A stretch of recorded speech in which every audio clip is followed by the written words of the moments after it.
Hello friend, শুভ সন্ধ্যা সবাইকে। দেখো শীত পড়ে গেছে আর আমাদের সবারই একটু পিঠে খেতেই মন চায়।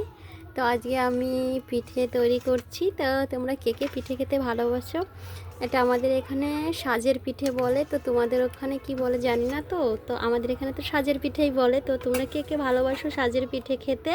তো আসতে পারো আমাদের বাড়িতে। দেখো আমি এখন পিঠে বানাচ্ছি রাত্রিবেলা।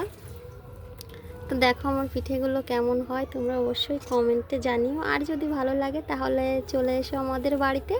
পিঠে খাওয়ার নিমন্ত্রণ রইলো সকল বন্ধুদের আমার। তো এসো পিঠে খেতে। পিঠে আর খেজুরের নতুন যে গুড় উঠেছে ওই গুড় দিয়ে পিঠে খাওয়া হবে। দেখা যাক আমার পিঠেগুলো কেমন হলো। তো দেখো আমার পিঠেগুলো কিন্তু অনেক সুন্দর ফুলে উঠেছে, অনেক সুন্দর হয়েছে। অবশ্য তোমরা দেখতে পেয়েছো যে আমার পিঠেগুলো কতটা সুন্দর। দেখো পিঠেগুলো একে একে তুলে দিই, অনেক সুন্দর হয়েছে। সে তো আমি বানাচ্ছি, আমার কাছে তো মনে হচ্ছে ভালোই হচ্ছে। তোমাদের কাছে কেমন হয়েছে অবশ্যই কিন্তু কমেন্ট করে জানিও।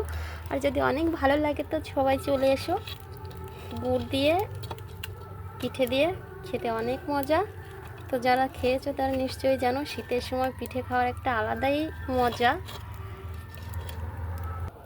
সব পিঠেগুলো তুলে নিয়েছি, এবার একে একে দেখো আমি রসে ভিজাবো, যেহেতু হাত দিয়েই দিই। দেখো অনেক সুন্দর হয়েছে। এই যে রস এটার ভিতরে দিয়ে দেব। রসে ভিজানো পিঠা কার কার ভালো লাগে অবশ্যই চলে এসো। তো সবার নিমন্ত্রণ রইল, সবাই চলে এসো। আর আমার পিঠেগুলো কেমন হলো অবশ্যই কমেন্টে জানিও। তো সবাই ভালো থাকো, টাটা।